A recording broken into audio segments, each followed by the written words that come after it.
Om Namo Bhagavate Vasudevaya. Om Namo Bhagavate Vasudevaya.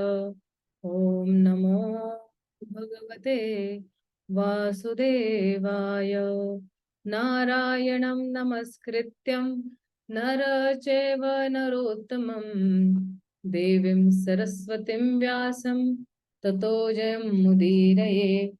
नष्टप्रायेषु अभद्रेषु नित्यं भागवत सेवया भगवती उत्तम श्लोके भक्तिर्भवति नैष्टिकी कृष्णाय वासुदेवाय देवकी नंदनाय च नंदगोपकुमाराय गोविन्दाय नमो नमः. So thank you, dear devotees, very much for joining in the reading session for Śrīmad-Bhāgavatam. Yesterday we had completed the 10th shloka, very important shloka, and today we are going to the 11th shloka. एतावानेव यजतामिह मिह श्रेयसोदयः भवत्यचलो भावो यद्भागवत संगत.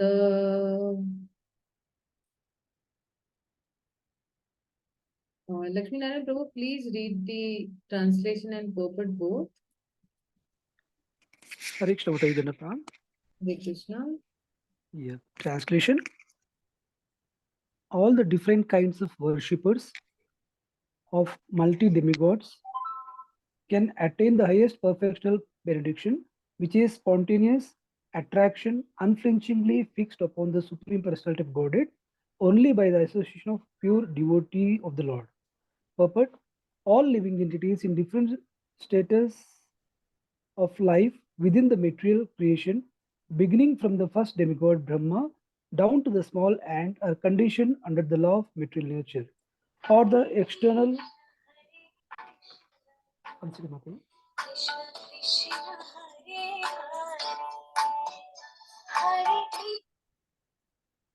Sorry, Mataji.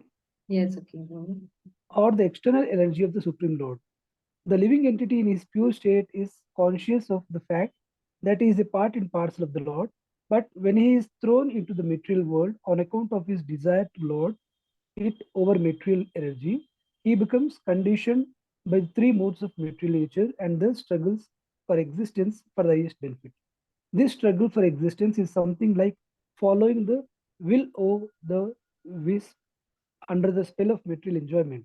All plans for material enjoyment, either by worship of different demigods as described in the previous verses of this chapter, or by modernized advancement of scientific knowledge without the help of God or demigod, are illusory only.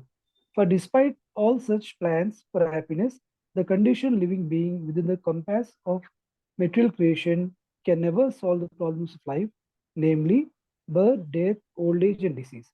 The history of the universe is full of such plan makers, and many kings and emperors come and go, leaving a plan making story only.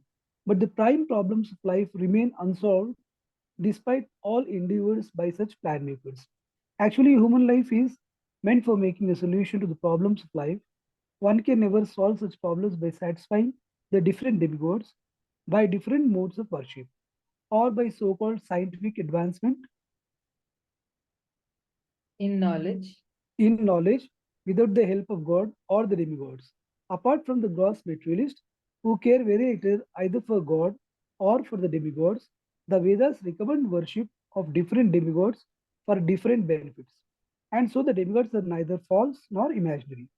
The demigods are as factual as we are, but they are much more powerful due to their being engaged in the direct service of the Lord in managing different departments in the universal government. The Bhagavad-gītā affirms this, and the different planets of the demigods are mentioned there, including the one of the supreme demigod, Lord Brahma. The gross materialists do not believe in the existence of God or the demigods, nor do they believe that different planets are dominated by different demigods. They are creating a great commotion about reaching the closest celestial body, Chandraloka, or the moon. But even after much mechanical research, they have only very scanty information of this moon. And in spite of much false advertisement for selling land on the moon, the puffed up scientist or gross materialist cannot live there. And what to speak of reaching the other planets, which they are unable even to count. However, the followers of the Vedas have a different method of acquiring knowledge. They accept the statements of the Vedic literatures as authority in toto, as we have already discussed in Canto 1, and therefore they have full and reasonable knowledge of God and demigods and of their different residential planets situated within the compass of the material world and beyond the limit of the material sky. The most authentic Vedic literature, accepted by the great Indian acharyas like Shankara, Ramanuja, Madhva, Vishnu Swami, Nimbarka, and Chaitanya, and studied by all important personalities of the world, is the Bhagavad Gītā, in which the worship of demigods and their respective residential planets are mentioned. The Bhagavad Gītā 9.25 affirms, Yanti Deva Vrata Devan Pitrin Yanti Pitra Vrata Bhutani Yanti Bhutejya Yantimat Yajinopi Amam. The worshippers of demigods reach the respective planets of the demigods, and the worshippers of the forefathers reach the planets of the forefathers. The gross materialist remains the different material planets, but the devotees of the Lord reach the kingdom of the God. We also have information from the Bhagavad Gita that all the planets within the material world, including Brahmaloka, are but temporarily situated, and after a fixed period, they are all annihilated. Therefore, the demigods and their followers are all annihilated at the period of devastation. But one who reaches the kingdom of God gets a permanent share in eternal life. That is the verdict of Vedic literature. The worshippers of the demigods have one facility more than the unbelievers due to their being convinced of the Vedic version, by which they can get information of the benefit of worshipping the Supreme Lord in the association of the devotees of the Lord. The gross materialist, however, without any faith in the Vedic version, remains eternally in the darkness, driven by false conviction on the basis of imperfect experimental knowledge or so-called material science, which can never reach into the realm of transcendental knowledge. Therefore, unless the gross materialist or the worshippers of the temporary demigods come in contact with the material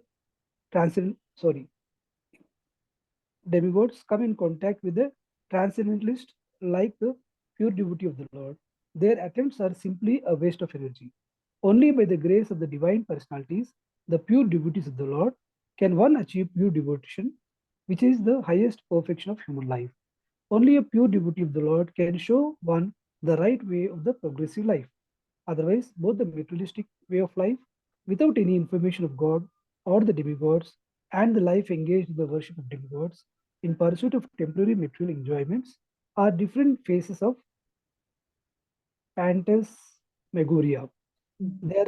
They are nicely explained in the Bhagavad Gita also, but the Bhagavad Gita can be understood in the association of pure devotees only, and not by the interpretations of politicians or dry philosophical speculators. Thank you, Mataji. Hare Krishna.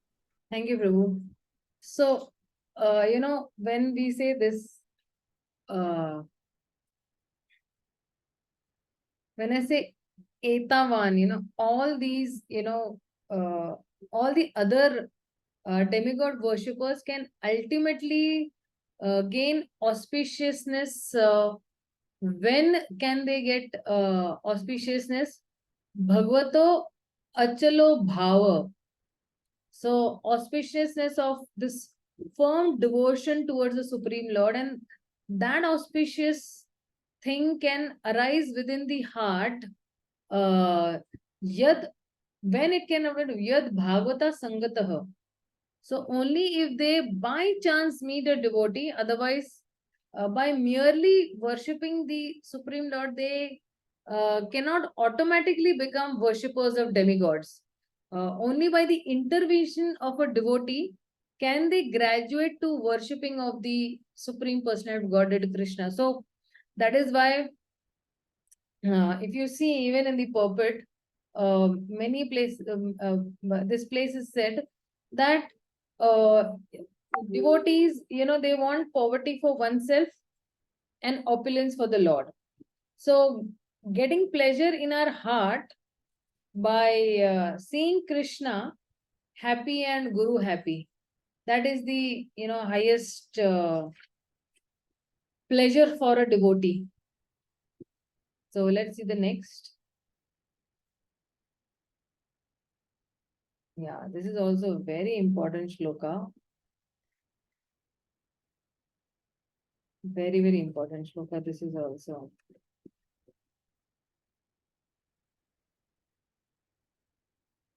Jnanam yat apratiनिवृत्त guna urmi gunurmi chakrama atma prasada ut yatra guneshva sangah kaivalya sammata pathas tva atha bhakti yoga ko nivritto hari kathasu ratim na kuryat. A very wonderful shloka this is also. Prabhu, please read this translation and purport both. Translation. Transcendental knowledge in relation with the Supreme Lord Hari is knowledge resulting in the complete suspension of the waves and whirlpools of the material modes. Such knowledge is self-satisfying due to its being free from material attachment. And being transcendental, it is approved by authorities. Who could fail to be attracted? Purport. According to Bhagavad-gītā 10.9, the characteristics of pure devotees are wonderful. The complete functional activities of a pure devotee are always engaged in the service of the Lord. And thus the pure devotees exchange feelings of ecstasy between themselves and relish transcendental bliss. This transcendental bliss is experienced even in the stage of devotional practice, sadhana avastha, if properly undertaken under the guidance of a bona fide spiritual master. And in the mature stage, the developed transcendental feeling culminates in realization of the particular relationship with the Lord, by which a living entity is originally constituted, up to the relationship of conjugal love with the Lord, which is estimated to be the highest transcendental bliss. Thus, Bhakti Yoga, being the only means of God realization, is called Kevalya. Srila Jiva Goswami quotes the Vedic version, Eko Narayana Deva Paravaranam Parama Ashtakevalya Samnita, in this connection, and establishes that Narayana, the personality of Godhead, is known as Kevalya, and the means which enables one to approach the Lord is called the Kevalya Pantha, or the only means of attainment of Godhead. This Kevalya Pantha begins from Shravana, or hearing those topics that are related to the personality of Godhead. And the natural consequence of hearing such Harikatha is attainment of transcendental knowledge, which causes detachment from all mundane topics, for which a devotee has no taste at all. For a devotee, all mundane activities, social and political, become unattractive, and in the mature stage, such a devotee becomes uninterested even in his own body, and what to speak of bodily relatives. In such a state of affairs, one is not agitated by the waves of material modes. There are different modes of material nature, and all mundane functions in which a common man is very much interested, or which he takes part, becomes unattractive for the devotee. This state of affairs is described herein as Pratinrivrata Guno Mi, and it is possible by Atma Prasada, or complete self-satisfaction without any material connection. The first-class devotee of the Lord attains this stage by devotional service, but despite his loftiness for the Lord's satisfaction, he may play the voluntary part of a preacher of the Lord's glory and dovetail all into devotional service. Even mundane interest, just to give the neophytes a chance to transform mundane interest into transcendental bliss. Srila Rupa Goswami has described this action of a pure devotee as nirbandha Krishna sambandhe yuktam vairagyam uchate. Even mundane activities dovetailed with the service to the Lord are also calculated to be transcendental or approved Kevalya affairs. Yeah. Thank you, Prabhu. Thank you very much. So, how can one who has always worshipped some demigod for decades and, you say reject this master and accept another master and develop devotion to the Lord, in the end? So one may say that what kind of faithless act, are you asking me to do? So, Srila Vishwanath Chakravarti Thakur, he says that yad jnanam. So this path of jnana, he says, is kaivalya samita pathas. So even this demigod worship is not a path which has been approved by even great people. So, to achieve the Supreme Lord. So, whereas the path of Gyan is a definite, defined, and it is approved path to achieve the Supreme Lord. So, at least in his Brahman feature, the Gyan Yoga. So, when you say that, what is that shloka? I forget. Apriti nivrutta gunanmi, some, I don't remember.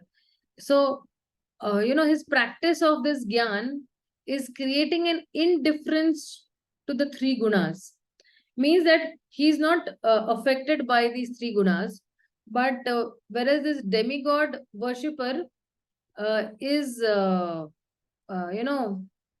very much acting within the three gunas. When you say Atma Prasada, self-satisfaction over here, when you say that. Okay. Yeah, self-satisfaction. So, so when one practices this path of Gyan, this result is some kind of satisfaction of the self. He feels some self of satisfaction which a demigod worshipper does not experience. He may get some satisfaction of his desires being fulfilled, but then satisfaction is not not on the level of Atma. It may be on the level of one's mind and intelligence, but it creates a complete detachment from the gunas, the path of Gyan. So, demigod worshippers does not create such a detachment. So, when he says that Atha Bhakti Yogam.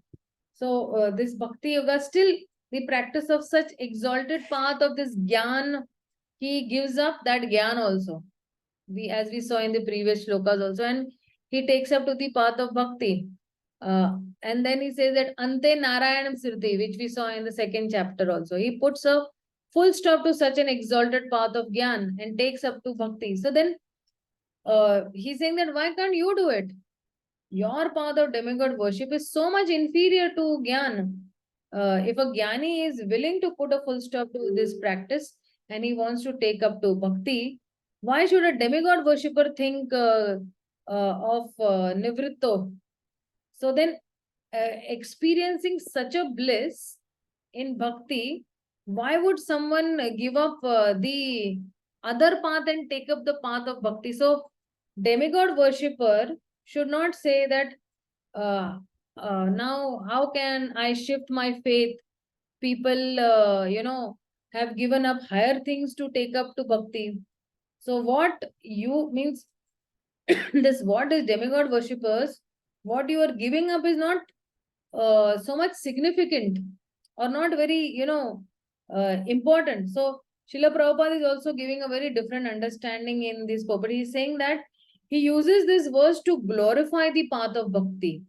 Hari Kathasu, in the transcendental topics of this. So he says that Yat Jnanam, that knowledge which is in relation to the Supreme Lord Hari. What is the nature of that knowledge? He says that it is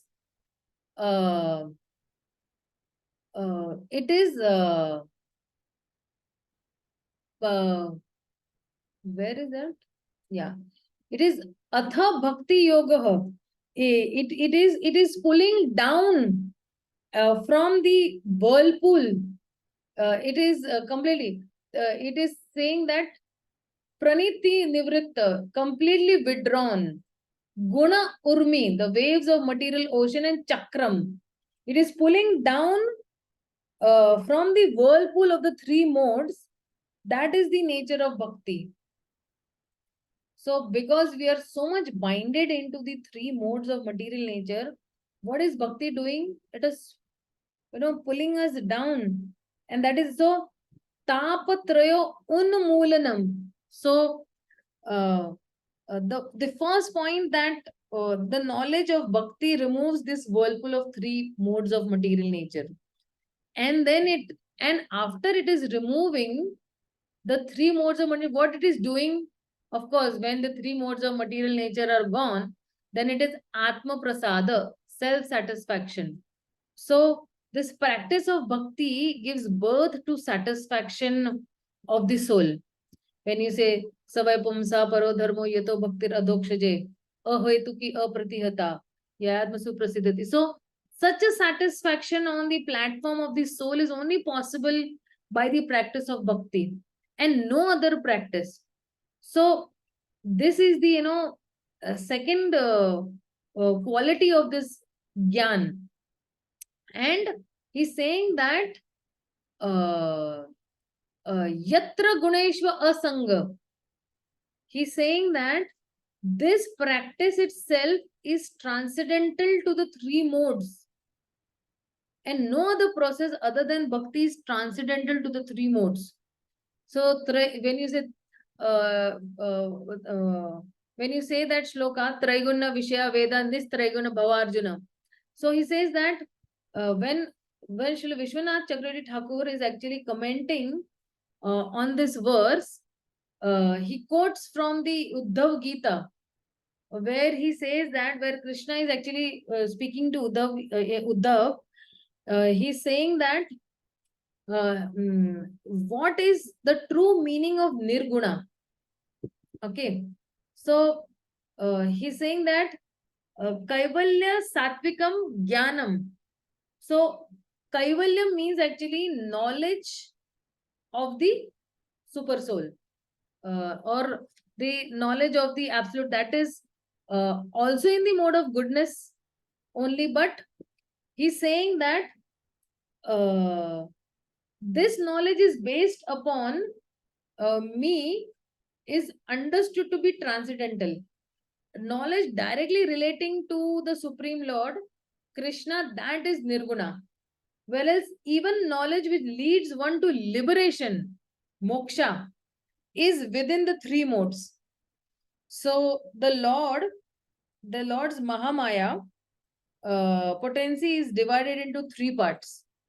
One is the Vidya potency, the Avidya potency, and then is the Pradhan. So this Pradhan, we saw that it is providing all the various facilities for the living entity to identify with all the material facilities, the gross body, the subtle body, which he can identify with is provided by the Pradhan. And the avidya potency makes that living entity identify with all the other, all that this, this Pradhan is providing. And he's getting bewildered by that. The role of vidya potency is to remove that living entity from that avidya and make him aim towards the goal of liberation. But interestingly, the three belong to these Mahamaya potency. So they are within Mahamaya's potency and liberation. So the knowledge that leads to liberation is considered to be the knowledge in mode of goodness, and it is not transcendental knowledge, only knowledge that is directly related to the Supreme Personality of Godhead is only transcendental knowledge. So knowledge of pure devotional service is only transcendental. And if you see even mixed devotional service, which can lead one to liberation, that is really not transcendental knowledge of pure devotional service, is only transcendental. And even mixed, devotional service. So Krishna is telling Uddhava in the 11th canto, 25th chapter and 25th shloka is saying,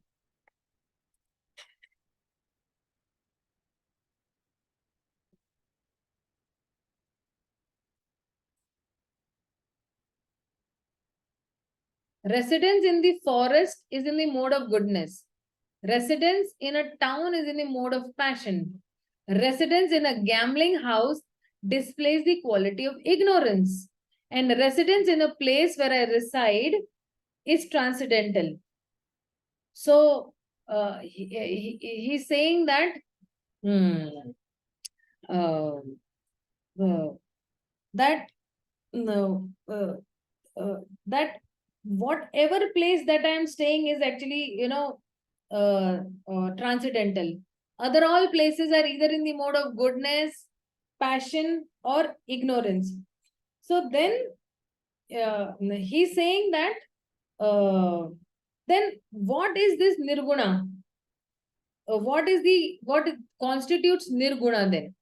So then even if one may stay in the forest, that is residence in the mode of goodness only. But Mana Niketanam is saying that to Nirgunam. So he's saying that, but my abode, my temple, that is transcendental to the three modes, is that my abode is transcendental. And he says that he says that, but this nirguna is there. He's saying that a performer of an activity, he says that is asangi karaka. So one who is very detached worker, who is not attached to enjoying this fruit of his own activities. He is in the mode of goodness. But again, in the subsequent shlokas, he's saying that if you see in 20, now he's saying that Satviki Karako Sangi Ragando Rajasa Smritaha Tamasa Smriti Vibhrasto Nirguna Mat Apashra. He's saying that a worker free of attachment is in the mode of goodness. A worker blinded by personal desire is in the mode of passion. And a worker who has completely forgotten how to tell right from wrong is in the mode of... But a worker who has taken my shelter, has taken shelter of me, is understood to be in transcendental to the three modes. And also ahead he's saying that faith directed towards spiritual life is in the mode of goodness. Faith rooted in fruitive work is in the mode of passion. Faith residing in irreligious activities, which are against the religion, is in the mode of goodness. But any faith in my devotional service is purely transcendent. Sattvikim Sukham, he's saying. So that happiness that arises from Atma, one's own self, that is Sattviki Sukha, and that's not, transcendental, but Nirgunam, Mad Apashrayam. So that happiness found within me is transcendent. Either the goal one achieves by practice of these mixed practices, or the practices themselves, they are not transcendental. They are at the most in the mode of goodness only. And only pure devotional service is Nirguna. So that's the meaning of Yatra Guneshu Asanga when we are saying in this particular shloka. So this is what he's trying to say. Yatra Guneshva Asangaha. So unless this process itself is transcendental to the three modes of material nature, how can it take a practitioner to the platform of being transcendental to the three modes? So that is the difference between the Guneshu and Gunormi Chakram, and means that the practice itself is transcendental to the three modes, and Apriti Nivruta Chakram means he's saying that the practice is capable of pulling the practitioner to the platform of being transcendental. He's pulling down. He's pulling down where? He's pulling down to the to that platform of being transcendental. So, and this path is completely approved by whom? By the Kaivalyapatis, Kaivalya Samhita. Who are these Kaivalyas? Transcendentalists. And it is approved by them. So, who would not be, attracted to such a glorious path, which has all these wonderful characteristics? So, this is actually how pure devotional service is so attractive, how pure devotional service, has three characteristics. It pulls the practitioner from, being beyond the three modes of material nature. It is giving satisfaction on the platform of the soul, Atma Prasada. It is Guneshu Asanga. The practice in itself is beyond the three modes. And it is Kaivalya Samatapataha. This has the stamp of approval of all the great authorities. Such a wonderful path the pure devotional service path is. So this is the explanation of the 12th shloka. Now Shaunakadi Rishis are speaking over here that how Shaunakadi Rishis actually feel that, now, Śrīmad-Bhāgavatam is over here because Parikshit Maharaj's question has been answered very systematically. All the, pramanas have been given, and Shaunakadi Rishis, decided to put an end to the 100 years sacrifice. Because why?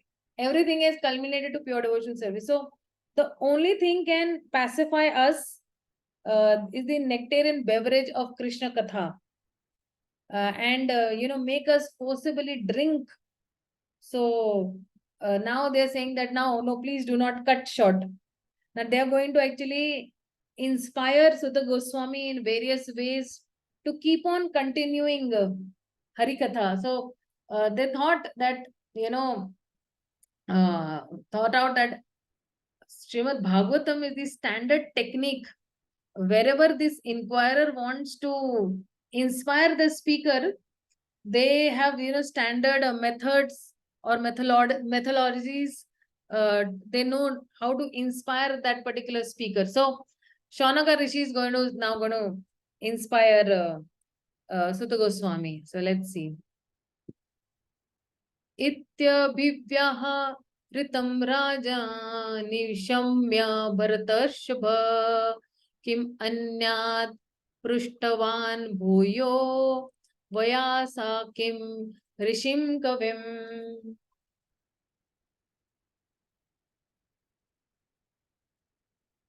Rupa Mataji, please read the translation and purport both. Hare Krishna. Translation. Saunika said, the son of Vyasadeva, Srila Sukadeva Goswami, was a highly learned sage and was able to describe things in a poetic manner. What did Maharaja Parikshit again inquire from him after hearing all that he had said? Purport. A pure devotee of the Lord automatically develops all godly qualities, and some of the prominent features of these qualities are as follows. He is kind, peaceful, truthful, equable, faultless, magnanimous, mild, clean, non-possessive, a well-wisher to all, satisfied, surrendered to Krishna, without hankering, simple, fixed, self-controlled, a balanced eater, sane mannerly, prideless, grave, sympathetic, friendly, poetic, expert, and silent.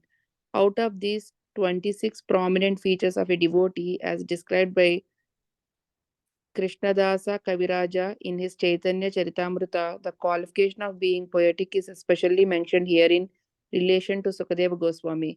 The presentation of Śrīmad-Bhāgavatam by his recitation is the highest poetic contribution. He was a self-realized, learned sage. In other words, he was a poet amongst the sages. Hare Krishna. Thank you, Mataji.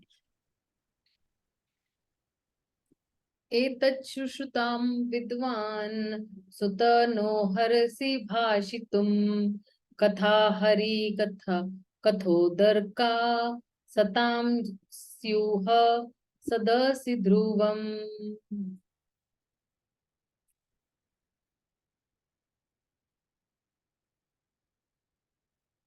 Brinda, please read the purport and translation both. Yep. Translation. O learned Sutta Goswami, please continue to explain such topics to us because we are all eager to hear. Besides that, topics which result in the discussion of Lord Hari should certainly be discussed in the assembly of devotees. Purport. As we have already quoted above from the Bhakti Rasamrita Sindhu of Rupa Goswami, even mundane things is dovetailed in the service of the Lord Sri Krishna are accepted as transcendental. For example, the epics or the histories of Ramayana and Mahabharata, which are specifically recommended for the less intelligent classes, women, Shudras, and unworthy sons of the higher castes, are also accepted as Vedic literature because they are compiled in connection with the activities of the Lord. Mahabharata is accepted as the fifth division of the Vedas after its first four divisions, namely Sama, Yajur, Rig, and Atharva.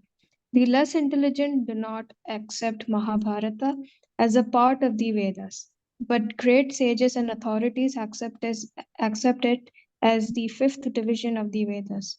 Bhagavad-gītā is also part of the Mahabharata, and it is full of the Lord's instruction for the less intelligent class of men.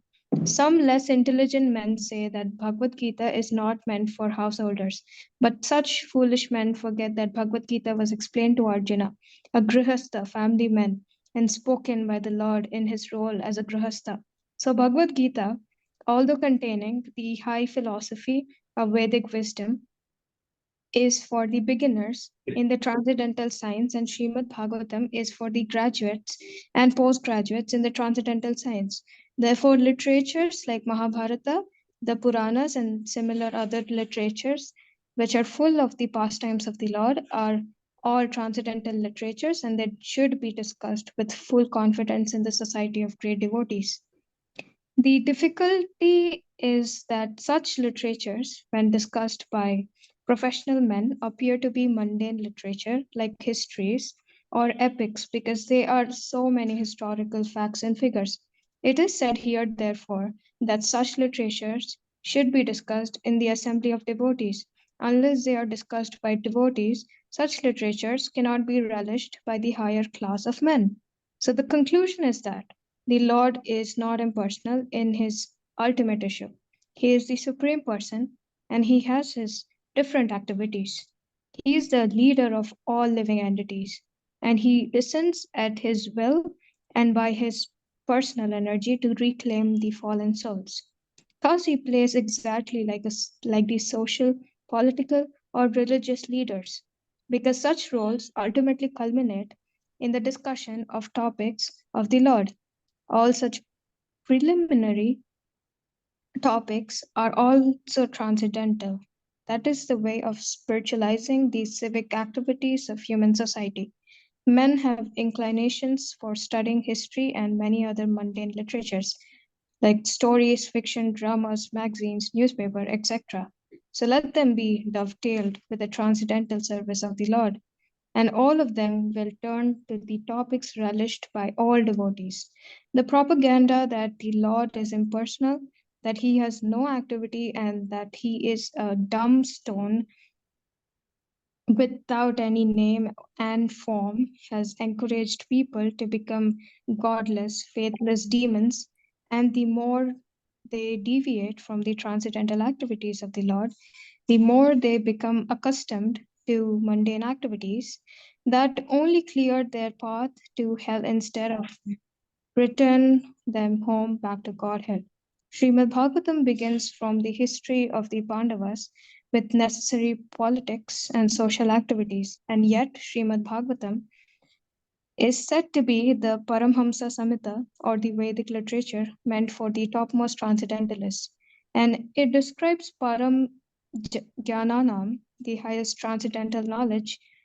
Pure devotee of the Lord are all Paramhamsas, and they are like the swans who know the art of sucking milk out of a mixture of milk and water. Hare Krishna. Hare Krishna, thank you. So, over here, in this 14th text, the Shaunakata Rishis, they are saying that, dear Sita Goswami, you are an expert speaker and we are very highly eager to hear this, is a very good combination. So, therefore, you have to tell us what topics conclude in discussions of Lord Hari. So, which means that to start with, it may not seem like, Hari Katha, but eventually it should end up glorifying Lord Hari. So, in Śrīmad-Bhāgavatam, if you see, all the 9 topics are glorifying the 10th topic, that is Ashraya. And only Śrīmad-Bhāgavatam is such a scripture that concludes with Hari Katha at every stage. So, everywhere, you will see, Hari Katha, every, topic will have, every canto will be glorifying Hari Katha only. And that is why all these Paramhamsas also, they only want to hear Hari Katha, the highest transcendental knowledge. So let's go to, this is also a very nice shloka. Hare Krishna Mataji. Yeah, Mataji. Mataji, I have a question in 2.3.13. There are 3 points out of 26. I didn't understand those 3, Mataji. Can you explain? Mild, sane, and grave. What does those qualities means in a devotee out of the 26? Grave means he's very serious. He does not, act loosely. Like, all of a sudden he'll just start, giggling, smiling or something like that. And sane means he's sensitive to, the needs of others. And which was the other one which you said, Mataji? I put it in the chat too, Mataji. Oh, with chat you put it. Okay. Mild means mild by nature. He's not very aggressive by nature. And grave means he's a little serious that way. So ahead he says that Savai Bhagavato Raja Pandaveyo Maharatha Bala Kridankai Kridanna Krishna Kridanya Adade. So, yeah, ahead is saying that. Vaishnavi, please read this translation and purport. Vaishnavi आहे का? गेली कुठे? Okay, Vaishnavi is somewhere else, and we'll say Swati Mataji, please read. Hare Krishna Mataji. Maharaj Parikshit, the grandson of Pandavas, was from his very childhood a great devotee of the Lord. Even while playing with dolls, he used to worship the Lord Krishna by imitating the worship of the family deity. Purport. In the Bhagavad-gītā 6.41, it is stated that even a person who has failed in the proper discharge of yoga practice is given a chance to take birth in the house of a devout brahmanas or in the houses of rich men like Kshatriya kings or rich merchants. But Maharaj Parikshit was more than that because he had been a great devotee of the Lord since his previous birth, and as such he took. Mataji, 1 minute. Mataji, your voice is not clear. It seems that you're very much away from your, your instrument or your mobile or whatever you are logged on to. No, Mataji. Okay, now I am near only, but sad because of fan issue. Okay, Mataji, I'll do it. Okay, yeah. In the houses of rich men like Kshatriyas or rich merchants. But Maharaj Parikshit was more than that because he had been a great devotee of Lord since his previous birth. As such, he took his birth in an imperial family of Kurus, and especially that of the Pandavas. And so, from the very beginning of his childhood, he had chance to know intimately the devotional service of the Lord Krishna in his own family. The Pandavas, are being devotees of the Lord, certainly venerated family deities in the royal palace for worship. Children who appear in such families fortunately generally imitate such worship of deities even in the way of childhood play. By the grace of Lord Krishna, we had the chance of being born in the Vaishnava family, or in our childhood, we imitated the worship of Lord Krishna by imitating our father. Our father encouraged us in all respects to observe all functions such as the Ratha Yatra and Dola Yatra ceremonies. And he used to spend money liberally for distributing prasad to us children and our friends. Our spiritual master, who also took his birth in a Vaishnava family, got all inspiration from his great Vaishnava father, Thakura Bhaktivinoda. That is the way of all lucky Vaishnava families. The celebrated Mirabai was a staunch devotee of Lord Krishna as the great lifter of the Govardhana Hill. The life history of many such devotees is almost the same because there is always symmetry between the early lives of all great devotees of the Lord. According to Jiva Goswami, Maharaj Parikshit must have heard about the childhood pastimes of the Lord Krishna at Vrindavana, for he used to imitate the pastimes with his young playmates. According to Sridhara Swami, Maharaj Parikshit used to imitate the worship of the family deity by elderly members. Srila Vishwanath Chakravarti also confirms the viewpoint of Jiva Goswami, so accepting either of them. Maharaj Parikshit was naturally inclined to Lord Krishna from his very childhood.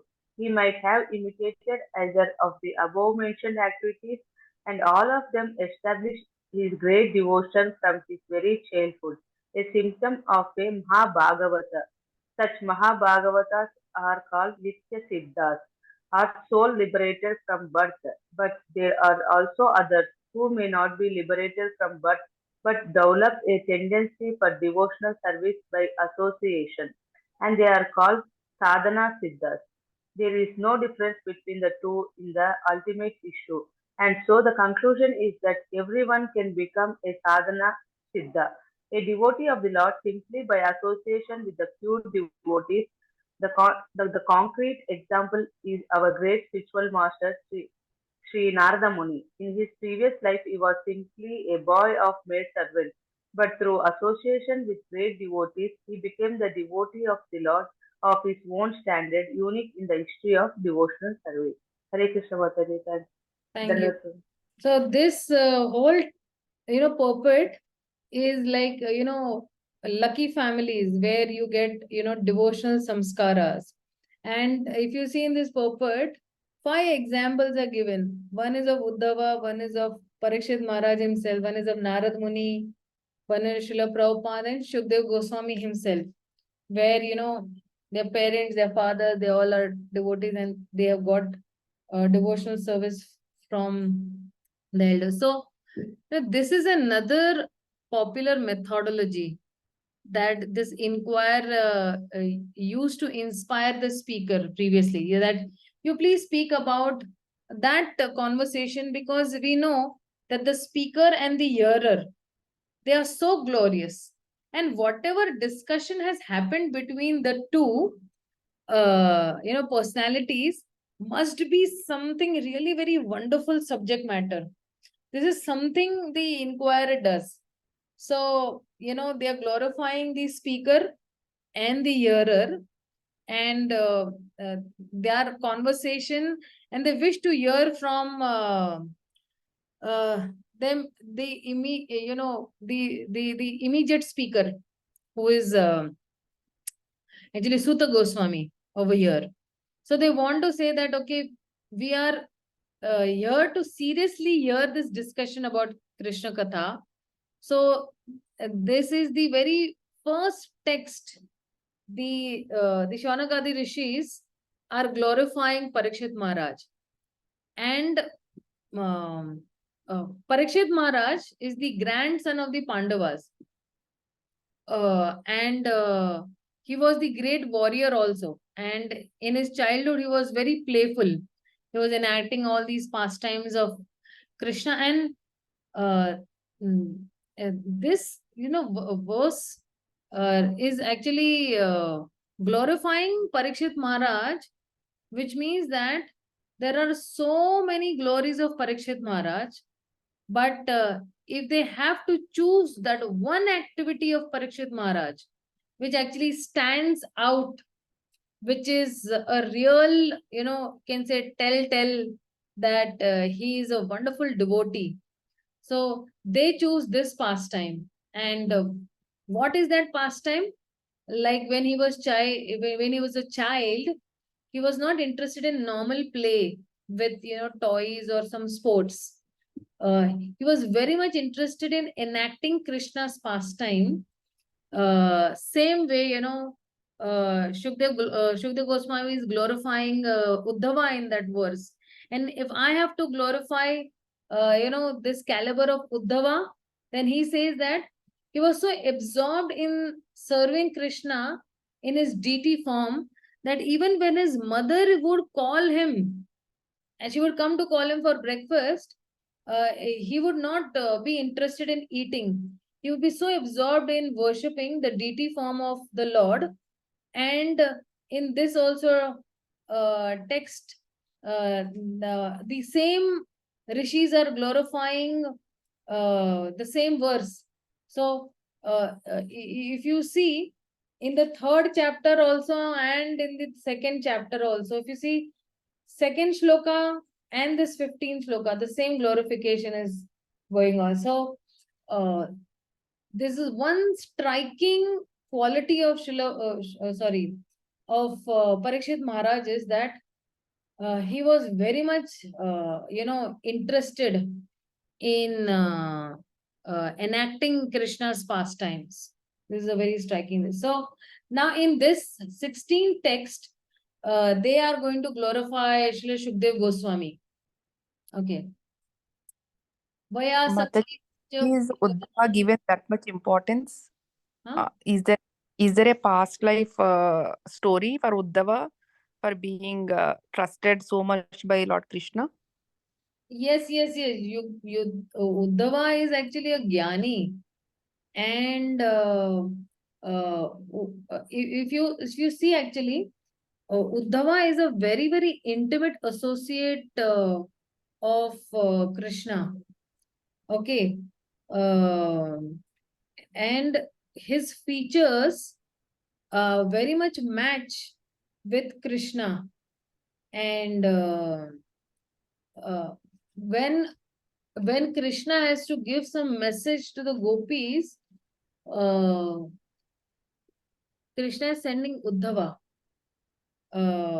and he is telling that you go and give this message that I will come to meet them. So Uddhava is a devotee from the spiritual world itself only, and Krishna has a very deep connection with Uddhava. So he chooses every time Uddhava to give. Even if you see the second Gita that Krishna spoke with was with Uddhava only, because the first person that he spoke was Arjuna. The first was Vivaswan God, and then with Arjuna. But and again, when even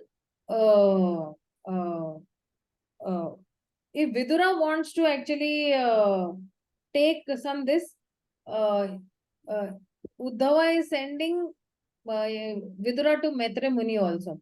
So there are many other instances of Uddhava where this character from this Bhagavad Purana is actually being taught, and this process of Bhakti Yoga has been directly taught to Uddhava as such.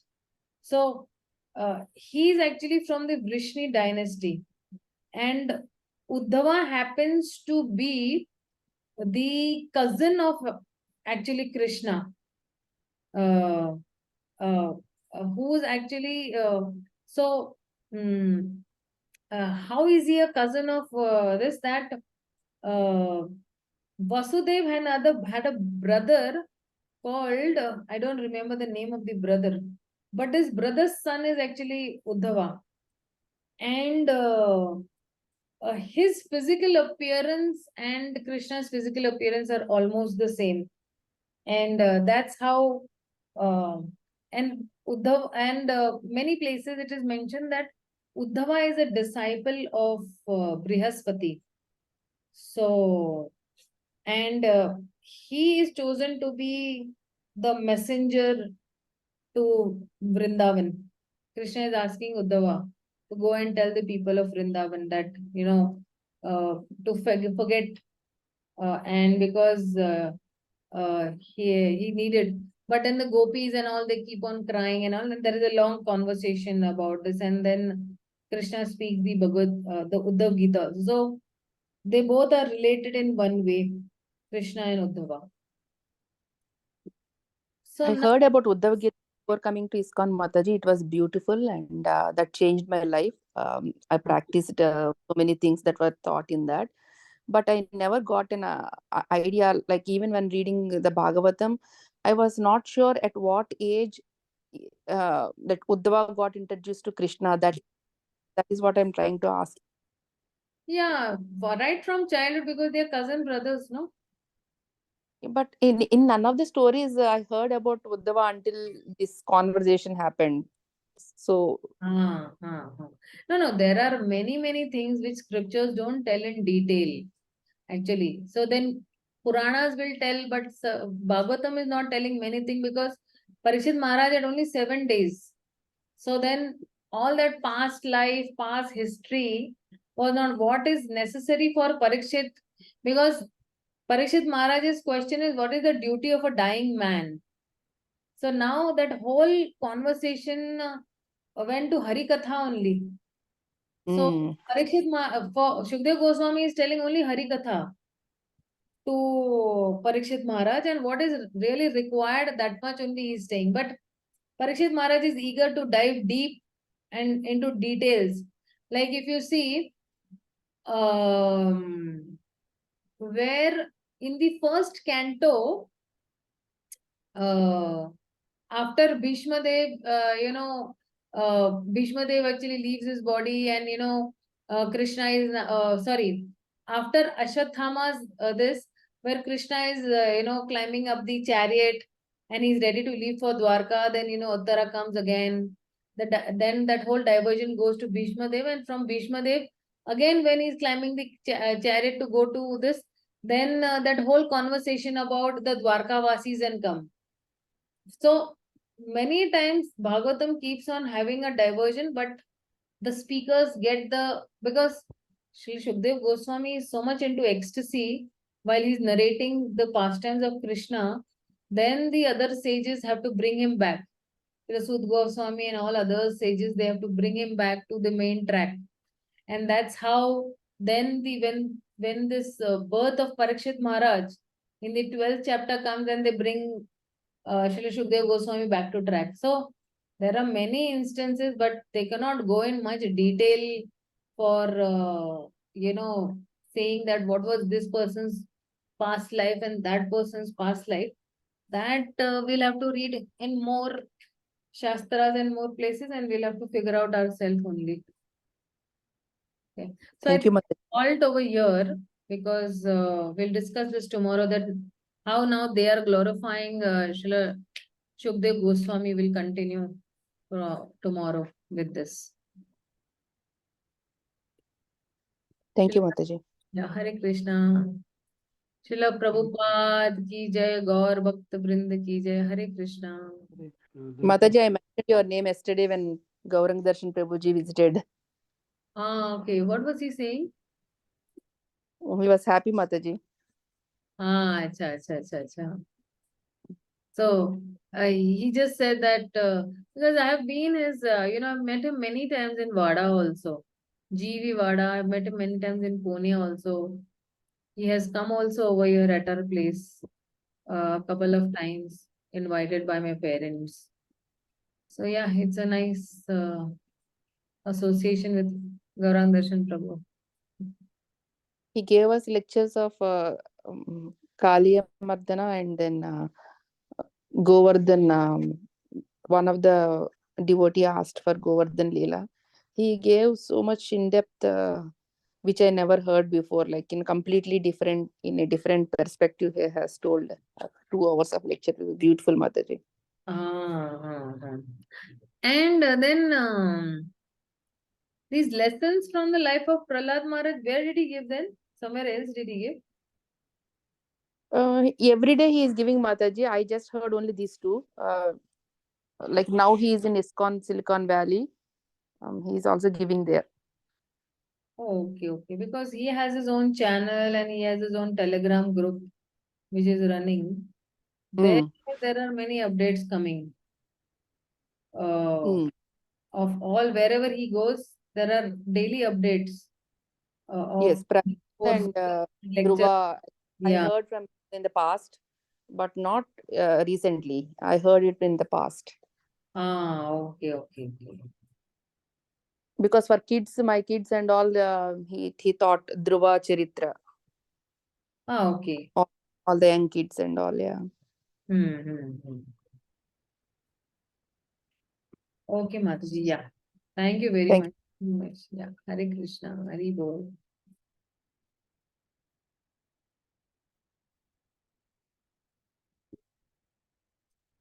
Okay, Lakshmi Narayan Prabhu is saying that one person shifted to Pune. Prabhuji, where is he staying?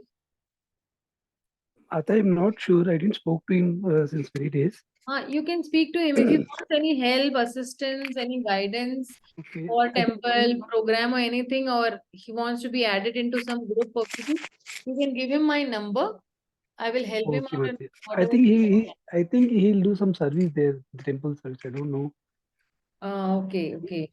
I think his son is there in Pune, so he thought to shift to Pune temple. There are 2 temples, and I am staying actually behind the bigger temple. There is one small temple in main city area, and this temple that I am staying is again in city only, but away from that temple, 8 kilometers away from that temple is this temple. Outskirts, Mataji? No, I am not staying in the outskirts. It's in the city area only, Pune city area only, Prabhuji, proper. I'll What is skip your temple name, It's Mataji? about I'm sorry? What is your temple name, Mataji? Yeah, Shri Radha Vrindavan Chandra, NVCC temple. Oh. Yeah. Thank you, Mataji. like Vrindavan. Yeah. His Mataji. Bhavanath Swami Maharaj has given this name, probably. Okay. Yeah. Actually, the last time when we came to Mumbai, Mataji, we stayed in Juhu. We thought we'll visit there also, Pune, but time was not sufficient. We went to Eco Village, but then Next time, whenever you all plan Sure, to sure. come, please visit my home, Prabhuji. Sure, Mataji, definitely, Mataji. You, Sushil Prabhu, I think you all should plan. We should have a get together over here in Pune. Actually, we thought once we were thinking, we were speaking last time before Ishopanishad exam, we were sitting together to sort out something. So we thought we'll go together to Pune's temple and we can meet Mataji there directly to Pune temple. You all can plan anytime, Prabhuji, no problem. Sure, Mataji. Thank you, Mataji. Mataji, but Mataji in Pune, you're staying? Mataji, I'm staying in Kataraj Kondva Road, Mataji. It's a main highway road. And but we are staying a little inside the road, not outside. So no trouble for the highway for us. So that way. Lakshminarayan Prabhu, what you can do is we are actually having a trip to Mayapur. I don't know, you all just visited Mayapur, so maybe in Diwali you all won't visit Mayapur, but I am taking my group to Mayapur. Which time, Mataji? Which dates? What are the dates? I will tell because actually the team was actually forwarding. I don't know the team, but somewhere around Diwali time only, Prabhuji. Diwali time they'll have holidays. So 2-3 days before Diwali and 1 or 2 days after Diwali, those dates I'll confirm and I'll message you on personal chat, Prabhuji. Sure, Mataji. Definitely, So Mataji. Mayapur, maybe we can meet in case you are coming, because what is happening is this time His Holiness Radhanath Swami Maharaj is taking a trip to Jagannath Dham. Jagannath Puri Dham. Yes. And Vrindavan also will be crowded. So I was thinking that this time I'll take the group to Mayapur because it will not be much crowded and we can, relish also the pastimes and the dham, visit also. Otherwise, what happens? Everybody is running here and there. Hari Bol.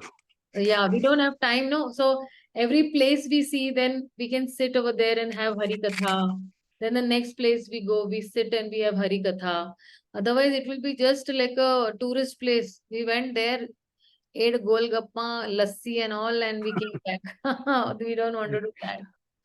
So, Okay, Mataji. If I'm not going to US in that period, then definitely I'll join Mataji. yeah, sure, Prabhuji. Yeah. Okay, thank you, Mataji. Hare Krishna. Dandavat Pranam. Prabhupada ki jai, Gaur Bhakta Vrinda ki jai. Hare Krishna.